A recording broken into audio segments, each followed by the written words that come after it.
Hello, everybody. How are you guys doing? Happy Wednesday. It's July 14th, and it is not my live show time yet. Usually, I go live on Thursdays with a topic of mind, like I do tomorrow when we're going to be talking about the difference and the importance of pre and probiotics. But I just wanted to hop on here quickly live today because number one, thank you so much, guys, for answering my polls that I post in the group. It's really fascinating to me, and it kind of like connects me with you and your pain points and something that maybe can be shifted or changed in your life in order to support better health. So the other day I posted a poll in which I asked you guys how much supplements you take on a daily and how much money you spend on it. And I just want to elaborate a little bit on that. And I want to also give you some ideas on how you can actually swap some of the supplements for food. And I will give you the reasons as to why. So, number one is I see a trend in the health and wellness space, and especially in the autoimmune world, chronic inflammation, because we are having so many different symptoms at all times that it is very easy to gravitate towards a whole bunch of supplementation in order to address those symptoms. So the thing is that in our world, in our Western world, the way our healthcare system is built upon is either, when you think about a pyramid, the bottom is really medication. Then the next step up is supplementation. And then comes testing for specific imbalances and maybe more supplementation, more specific supplementation. And then at the very tip comes either food or lifestyle changes. And I have seen and I believe that this has to be reversed. It should be reversed. It should be the foundation of it all, should be whole foods. It should always be nutrition. Then there should be lifestyle changes, lifestyle adjustments. And on those, on the basic fundamental levels, then should come supplementation, perhaps some specific medication, and so on and so forth. So, everybody who is hopping on today, give me a shout out, give me a thumbs up, give me anything. I'm happy to see you guys. I just wanted to hop on here quickly to elaborate a little bit on the poll that I posted. Thank you so much. So, like I said, it should be reversed. It should not be on medication, based on medication, and then supplementation, and then testing, and then more supplementation. And then at the very tip comes the food and the lifestyle changes. And why do I say that? Because our bodies are not to be seen as a compartment of different systems that are working separately from one another. Every single cell in your body is using nutrition to do its work. It's using nutrition to produce energy. It's using nutrition to repair and restore on a daily basis. The reason why we eat, the reason why we are nourishing our body is to deliver all of these building blocks that we need every single day so that our cells can actually use those nutrients in order to do their job.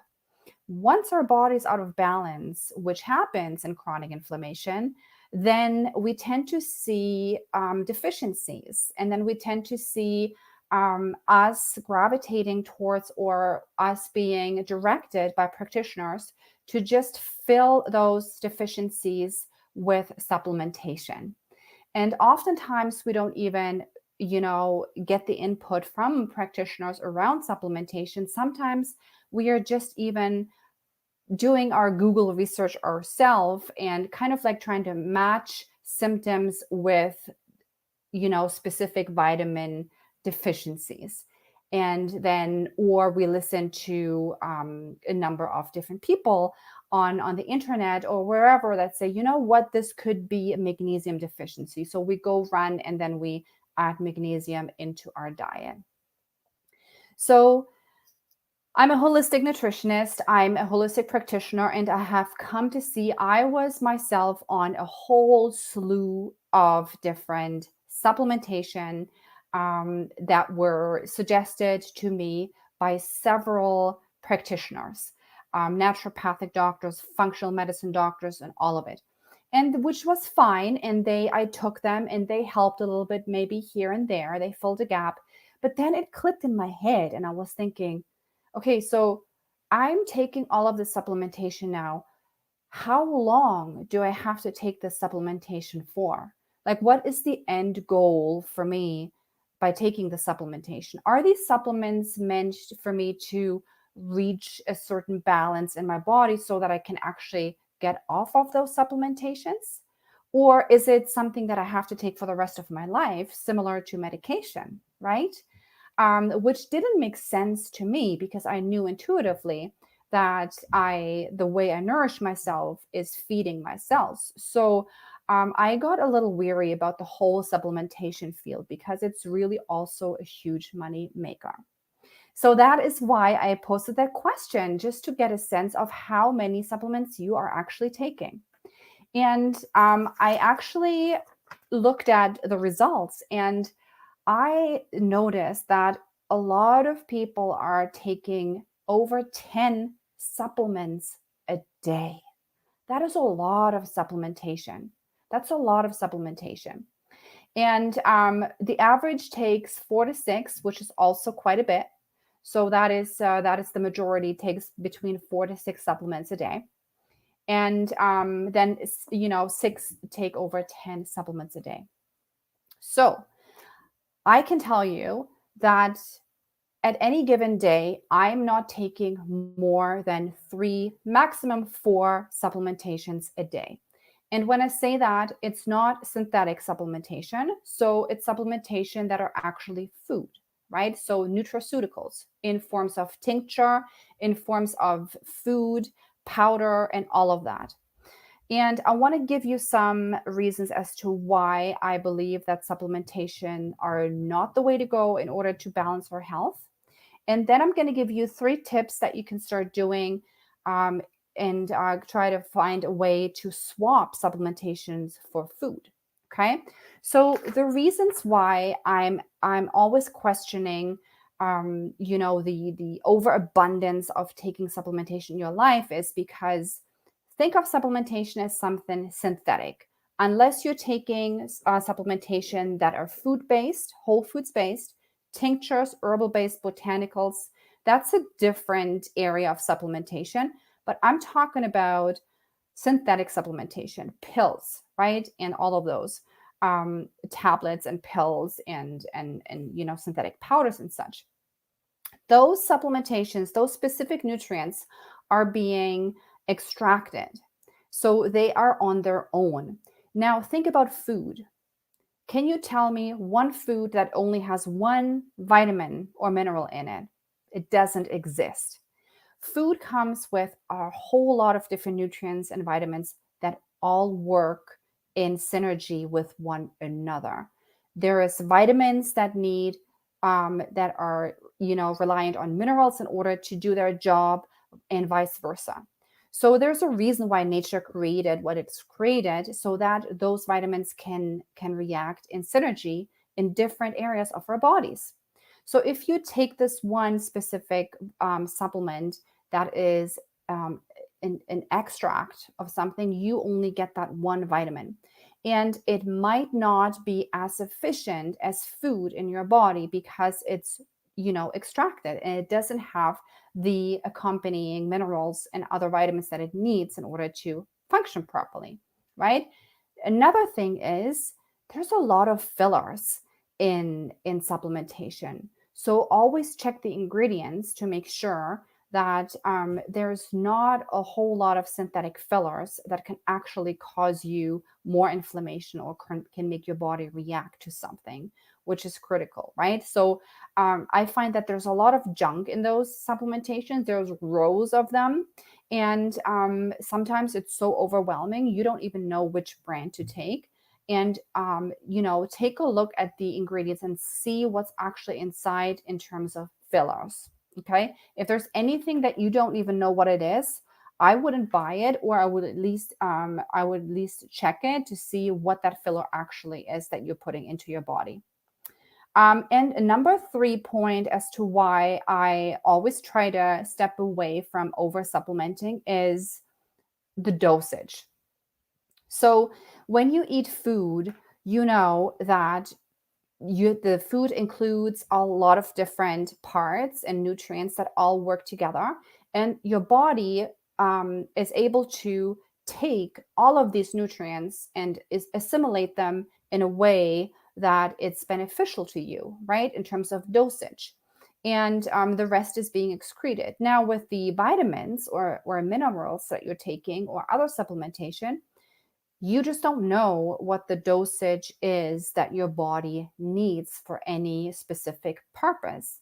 So, if you say you're supplementing with magnesium because you're having sleep issues, or because you're having joint pain, or you're having muscle pain, and you have been told, magnesium is good for all of these things, then you don't know what dosage you actually need. Just be aware that the dosage that is given on the bottle is a very generic dosage, and it's always kept very, very low, because those companies have to make sure that they're not putting anybody in danger, right? So they are taking a really low dosage and put that on the labels to make sure that they're not harming anybody.